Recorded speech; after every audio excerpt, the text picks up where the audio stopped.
ஆத்ம நமஸ்தே to all. இந்த tarot ரீடிங்கில் நம்ம பார்க்க போகிறது உங்கள் பர்சனுடைய மனசில் அப்படி என்னத்தான் இருக்குது, உங்களால் உங்கள் நபரை புரிஞ்சிக்கவே முடியலை, அவங்களுடைய மனசில் என்ன தான் இருக்குது அப்படின்னு நான் தெரிஞ்சுக்கணும்னு நினைக்கிறப்போ இந்த ரீடிங் உங்களுக்கானது தான். அந்த நபருடைய மனசில் திரும்ப உங்களுக்கான ஒரு இடம் கிடைக்குமா கிடைக்காதா, இந்த காதல் தொடர்றதுக்கான வாய்ப்பு இருக்கா, அதை பற்றி இந்த ரீடிங்கில் நம்ம பார்க்க போகிறோம். இந்த கார்டு எனர்ஜி கூட கனெக்ட் ஆகுறதுக்காக உங்கள் பர்சனுடைய பேரில் ஃபர்ஸ்ட் லெட்டரை டைப் பண்ணி கமெண்ட் பண்ணுங்க. இந்த கார்டு எனர்ஜி கூட கனெக்ட் ஆயிருவீங்க. இது ஒரு ஜென்ரல் ரீடிங் மட்டும்தான். இதில் உங்களுக்கு எது ரெசனேட் ஆகுதோ அதை மட்டும் நீங்கள் எடுத்துக்கோங்க, மற்றதை விட்டுருங்க. உங்களுக்கு பர்சனல் டேரோ கார்டு ரீடிங் வேணும், உங்களுக்கு அக்குரேட்டாக தெரிஞ்சுக்கணும் அப்படின்னா நீங்கள் எனக்கு இன்ஸ்டா அல்லது மெயிலில் காண்டாக்ட் பண்ணுங்கள். வாங்க வீடியோக்குள்ளாடி போகலாம். அவங்களுடைய லைஃப்பில் இழந்துட்டோம் அப்படின்னு சொல்லிட்டு அவங்க அதை நினச்சி தவிக்கிறாங்களா, அந்த ஒரு ஏக்கம் அவங்களுக்குள்ளாடி இருக்கா, அதை பற்றியெல்லாம் பார்க்க போகிறோம். இப்போ உங்கள் நபருடைய மனசில் என்ன இருக்குது அப்படின்னா, நீங்கள் எக்காரணத்தை கொண்டும் உங்கள் நபரை தொல்லை பண்ணிடக்கூடாது, அப்படி தான் அவங்க மனசில் இருக்குது. அதாவது இப்போ நீங்கள் இந்த லவ்வுக்காக ஏதாவது எஃபர்ட் போட்டுக்கிட்டே இருக்கீங்க அப்படின்னா அந்த நபர்கிட்டே இருந்து வரக்கூடிய பதில் அமைதி தான். அதாவது அவங்க ஒரு வாட்டி ஒரு விஷயத்தை முடிவு பண்ணிட்டாங்க அப்படின்னா திரும்ப திரும்ப அதே விஷயத்தை அவங்க லைஃப்பில் எடுத்துக்கணும்னு உங்கள் நபர் விரும்ப மாட்டாங்க. இந்த லவ் ரொம்ப உண்மையான ஒரு லவ்வாக இருந்திருக்கு. சரியா, நீங்கள் அந்த நபருக்கு என்ன வேணும்னாலும் செய்வீங்க, அந்த லெவலில் இருந்திருக்கீங்க.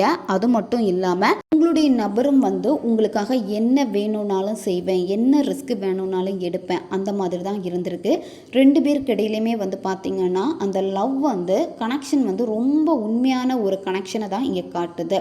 ஆனால் இந்த லவ் பிரிஞ்சதுக்கப்புறமா இதில் நிறைய பேர் என்ன பண்ணியிருக்கீங்க அப்படின்னா, இந்த பர்சன் இல்லாத லைஃப் எனக்கு வேணாம் அப்படின்னு சொல்லிட்டு நீங்கள் சூசைட் தாட் இந்த மாதிரி எல்லாம் உங்களுக்கு இருந்திருக்கும். நிறைய பேர் ட்ரை பண்ணியிருப்பீங்க, அதிலேருந்து பொழைச்சி வந்திருப்பீங்க. இந்த மாதிரி சிலருக்கு காட்டுது. ஏன்னா ஒரு உண்மையான லவ்வை லைஃப்பில் இழந்துட்டோம், அதை தாங்கிக்க முடியாத ஒரு மன நிலைமை உங்களுக்கு இருந்த டைமில் இந்த மாதிரியெல்லாம் நீங்கள் செஞ்சுருக்கீங்க. உங்கள் பர்சனுடைய மனசில் இப்போ உங்களுக்கான அந்த இடம் இருக்கான்னு கேட்டால் உங்களுக்கான இடம் அங்கே இல்லை. சரியா, இப்போ நீங்கள் உங்கள் பர்சன் கிட்ட லவ்னு போய் நின்னாலுமே அவங்க சொல்கிற பதில், நான் உன்னை தூக்கி போட்டுட்டேன், எனக்கு நீ தேவையில்லை, அதே மாதிரி நீ என்னை தூக்கி போட்டுரு, எனக்கு நீ வேணாம் அப்படின்னு தான் சொல்லுவாங்க.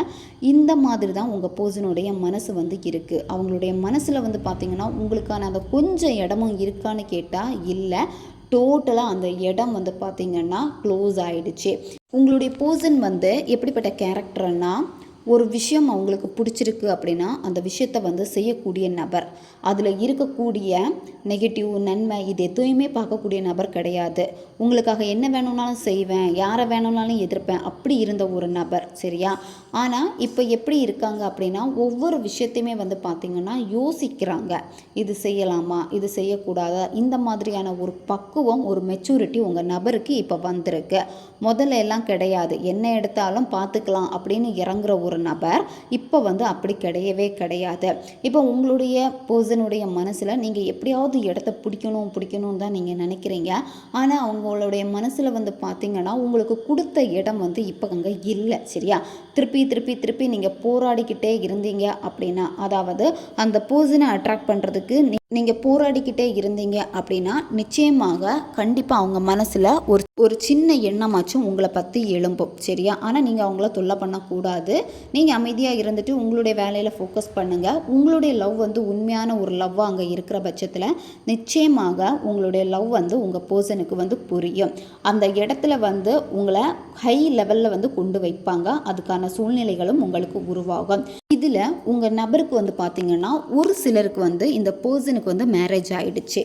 ஒரு சிலர் எப்படின்னா மேரேஜ் ஆனதை மறைச்சி உங்ககிட்ட பேசியிருப்பாங்க. ஆனால் சிலர் பார்த்திங்கன்னா ரெண்டு பேருமே லவ் பண்ணியிருப்பீங்க.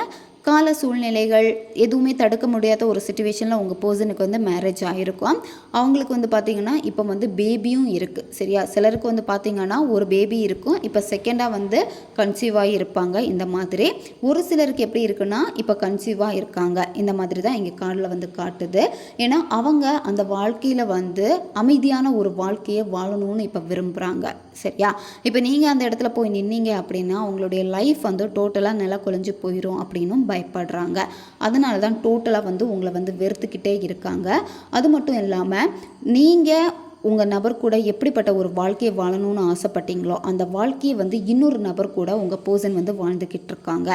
அதை உங்களால் இப்போ வந்து தாங்கிக்க முடியலை. ஆனால் அதை வந்து நீங்கள் மறக்கணும்னு நினச்சாலுமே வந்து நீங்கள் தூங்கக்கூடிய நேரங்களில் எல்லாமே சில கனவுகள் மூலமாக உங்களுக்கு ஏதாவது ஒரு விஷயம் வெளிப்பட்டுக்கிட்டே இருக்குது. உங்கள் பர்சன் அவங்க கூட வந்து சந்தோஷமாக இருக்கிற மாதிரி, உங்களை விட்டு விலகிற மாதிரி, இந்த மாதிரியான கனவுகள் சில அறிகுறிகள் உங்களுக்கு வந்துக்கிட்டே இருக்கும். அதனாலே வந்து பார்த்திங்கன்னா ஒரு வித பயத்தினாலே வந்து தூக்கத்திலிருந்து கண் முழிச்சிருவீங்க.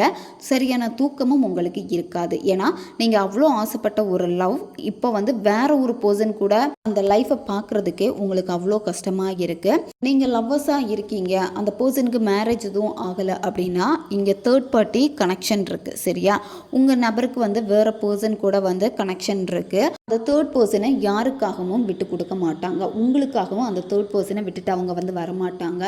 இதில் சிலருக்கு வந்து பார்த்திங்கன்னா அவங்க ஃபிசிக்கல் ரிலேஷன்ஷிப்லேயும் இருந்திருக்காங்க அந்த தேர்ட் பர்சன் கூட. அதனாலே அவங்க வந்து பார்த்திங்கன்னா கன்சீவ் ஆகியிருக்காங்க. இப்போ அதனால் அந்த தேர்ட் பர்சனை விட்டு உங்கள் பர்சன் உங்ககிட்ட வர்றதுக்கும் வந்து விரும்பலை. சரியா, ஏன்னா இப்போ நீங்கள் ஆசைப்பட்ட ஒரு காதலை தான் இப்போ அவங்க இன்னொரு பர்சன் கூட வந்து வாழ்ந்துக்கிட்டே இருக்காங்க. ஏன்னா உங்ககிட்ட இருக்கிற விடையும் அவங்க கூட இருந்தால் சந்தோஷமாக இருக்கேன் அப்படின்னு தான் அவங்க நினைக்கிறாங்க.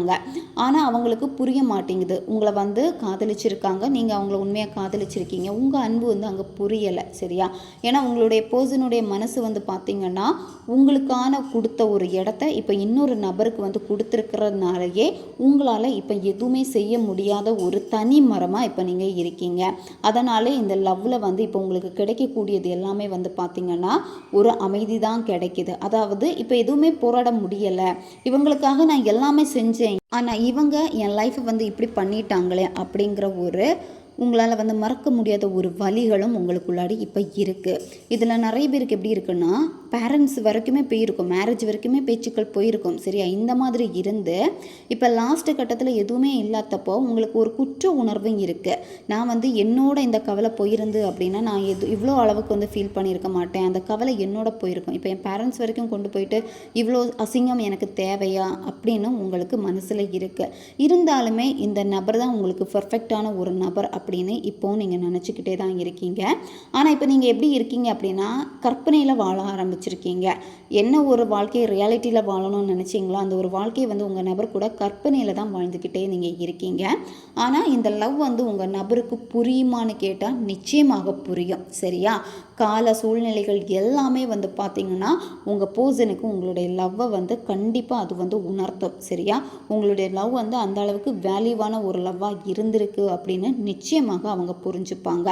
அது உங்கள் கூட சேர்ந்தாலும் சரி சேராட்டியும் சரி, ஆனால் கண்டிப்பாக உங்கள் பர்சன் உங்களுடைய வேல்யூவை வந்து ஒரு நாள் புரிஞ்சுப்பாங்க. அதுக்கான சிச்சுவேஷன் நிச்சயமாக இந்த பிரபஞ்சம் அவங்க லைஃப்பில் வந்து ஏற்படுத்தி கொடுப்பாங்க. இப்போ நீங்கள் எல்லாத்துலேயுமே வந்து பயப்பட ஆரம்பிச்சிட்டீங்க, யாரை நம்புறதுனே தெரிய மாட்டேங்குது. ஒவ்வொரு பர்சனையும் நீங்கள் லைஃப்பில் அதிகமாக நம்பியிருப்பீங்க. அதாவது லவ் மட்டும் கிடையாது, இப்போ ஒரு ஃப்ரெண்ட்ஷிப்பாக இருக்கட்டும், புது நபர்கள்கிட்ட பேசுகிறதா இருக்கட்டும், கொஞ்சம் க்ளோஸ் ஆனவங்களுமே கூட அங்கே உங்களுக்கு ஒரு பயம் வந்து வர ஆரம்பிக்கிறது. அதாவது ட்ரஸ்ட் இஷ்யூ வந்து ரொம்ப ரொம்ப உங்களுக்கு இப்போ இருக்குது. இப்போ நீங்கள் என்ன செய்யணும் அப்படின்னா வாழ்க்கையில் வந்து லவ்வில் வந்து தோத்துட்டீங்க, இப்போ அந்த சிச்சுவேஷனே வந்து உங்களுக்கு வந்து கை கொடுக்காத ஒரு சிச்சுவேஷனாக இருக்குது அப்படின்னா உங்கள் வாழ்க்கைக்கு என்ன வேணுமோ அதை நோக்கி பயணம் பண்ண ஆரம்பிங்க. சரியா, இப்போ நீங்கள் வந்து ரிலேஷன்ஷிப் பற்றி எதுவுமே நீங்கள் திங்க் பண்ணவே வேண்டாம். உங்கள் வாழ்க்கையில் நீங்கள் என்னென்ன சாதிக்கணும்னு நினைக்கிறீங்களோ அந்த விஷயங்களை வந்து ஃபோக்கஸ் பண்ண நீங்கள் ஆரம்பிங்க. கண்டிப்பாக பிரபஞ்சத்துடைய பாதை வந்து உங்களுக்காக திறந்திருக்கு. நீங்கள் பிரபஞ்சத்தை நம்பிட்டு உங்களுக்கு என்ன வேணுமோ உங்கள் கரியரில் அதில் நீங்கள் ஜெயிக்கிறதுக்கான முயற்சிகளை நீங்கள் செய்யணும். நீங்கள் பிரேக்கப்பில் இருக்கீங்க அப்படின்னா திரும்ப இந்த லவ் சேர்றதுக்கான வாய்ப்புகள் இருக்கான்னு கேட்டால் வாய்ப்புகள் வந்து உங்களுக்கு இங்கே இருக்குது. இதில் 80% வாய்ப்புகள் இருக்குது, 20% வாய்ப்புகள் இல்லை. 80% இருக்குது. ஆனால் இப்போ நீங்கள் வந்து அந்த ரிலேஷன்ஷிப்புக்காக அவங்கக்கிட்ட போயிட்டு கெஞ்சுறதோ இல்லை வேறு யாருக்கு வழியாச்சும் உங்கள் நபரை வந்து பேச வைக்க ட்ரை பண்ணுறதோ, அதாவது ஃப்ரெண்ட்ஸுக்கிட்ட சொல்லியோ இல்லை வந்து அவங்க ஃபேமிலி மெம்பர்ஸ்கிட்ட சொல்லி பேச வைக்கிறது, இது எதுவுமே நீங்கள் செய்யாதீங்க. சரியா, இப்போதைக்கு உங்களுடைய மனம் வந்து அமைதியாகணும். உங்கள் மனம் அமைதியாயிடுச்சுன்னா நீங்கள் என்ன செய்யணுமோ, அதாவது உங்களுடைய கரியரில் ஃபோக்கஸ் பண்ணுங்கள். சரியா? சாதனைகள் நீங்கள் செய்யணும் உங்கள் வாழ்க்கையில். இந்த வாழ்க்கையில் இன்னும் நிறைய கட்டங்களை நீங்கள் பார்க்க வேண்டியது இருக்குது. சரியா? பிரபஞ்சம் உங்கள் வாழ்க்கையில் கொடுத்த ஒரு ஆப்பர்ச்சுனிட்டி இது. அதாவது கஷ்டத்தில் இருந்து எழும்பி வந்து அடுத்து போராடி நீங்கள் ஜெயிக்கணும் அப்படின்னு பிரபஞ்சம் உங்கள் லைஃப்பில் வந்து முடிவு பண்ணியிருக்காங்க. நிச்சயமாக உங்கள் வாழ்க்கையில் நீங்கள் ஜெயிக்கணும். நீங்கள் லவ்வில் வந்து ரொம்ப அடி வாங்கி உங்கள் லைஃப்பில் ரொம்ப அடி வாங்கி கீழே விழுறப்போ கண்டிப்பாக நீங்கள் அந்த இடத்துல இருந்து எழும்பி நிற்கணும். சரியா? விழுந்துட்டோமே அப்படின்னு சொல்லிட்டு நீங்கள் இருந்தீங்க அப்படின்னா அவ்வளோதான், லைஃப் வந்து முடிஞ்சு போச்சு. நீங்கள் எந்திரிச்சு நின்னீங்க அப்படின்னா நிச்சயமாக வந்து நிறைய சக்ஸஸ் உங்கள் லைஃப்பில் காத்துக்கிட்டே இருக்குது. நீங்கள் என்ன பண்ணுங்க அப்படின்னா, இப்போ மனசை வந்து அமைதிப்படுத்தணும். மனசை அமைதிப்படுத்திட்டு பிரபஞ்சத்தை கூட அதிகமாக கம்யூனிகேட் பண்ணுங்கள். சரியா? உங்களால் யாரையுமே நம்ப முடியலை, ட்ரஸ்ட் இஷ்யூ உங்களுக்கு இருக்குது, அப்போ பிரபஞ்சத்துக்கிட்ட கம்யூனிகேட் பண்ணுங்கள். உங்களுக்கு என்ன பேசணும்னு இருக்கோ நீங்கள் என்ன பண்ணுங்கள் அப்படின்னா, ஃபுல் மூன் டே அன்னைக்கு நிலவை பார்த்து பேசுங்க. அப்படி இல்லைன்னா உங்கள் மனசு ரொம்ப கஷ்டமாக இருக்கக்கூடிய நேரத்தில் வந்து வானத்தை பார்த்து பேசுங்க. மனசில் என்ன இருக்கோ அதை அப்படியே நீங்கள் பிரபஞ்சத்துக்கிட்ட பேசுங்க. இந்த மாதிரி பேசுகிறப்போ மனசு அமைதியாகும். பிரபஞ்சம் உங்களுக்கான ஒரு பாதையை வந்து கண்டிப்பாக காட்டுவாங்க. நீங்கள் ஏதாவது ஒரு கேள்வி கேட்குறீங்கன்னா அதுக்கான ஆன்சர் கண்டிப்பாக பிரபஞ்சம் உங்களுக்கு கொடுப்பாங்க. இதுதான் நீங்கள் செய்ய வேண்டியது. ஓகே காய்ஸ், இதுதான் இந்த ரீடிங். இது ஒரு ஜென்ரல் ரீடிங் மட்டும்தான். எது ரெசனேட் ஆகுதோ அதை மட்டும் எடுத்துக்கோங்க, மற்றதை விட்டுருங்க. உங்களுக்கு பர்சனல் டேரோ கார்டு ரீடிங் தேவைப்பட்டுச்சுன்னா நீங்கள் என்னை இன்ஸ்டா அல்லது மெயிலில் வந்து காண்டாக்ட் பண்ணுங்கள். உங்களுக்கு டேரோ கார்டு ரீடிங் கற்றுக்கணுன்னு இன்ட்ரெஸ்ட் இருக்குன்னா நாங்கள் கிளாஸஸ் எடுத்துகிட்ருக்கோம். இன்ஸ்டா அல்லது மெயிலில் வந்து காண்டாக்ட் பண்ணுங்கள், டீட்டெயில்ஸ் கொடுப்பாங்க. அடுத்த ஒரு வீடியோ பதிவில் சந்திக்கலாம். நன்றி.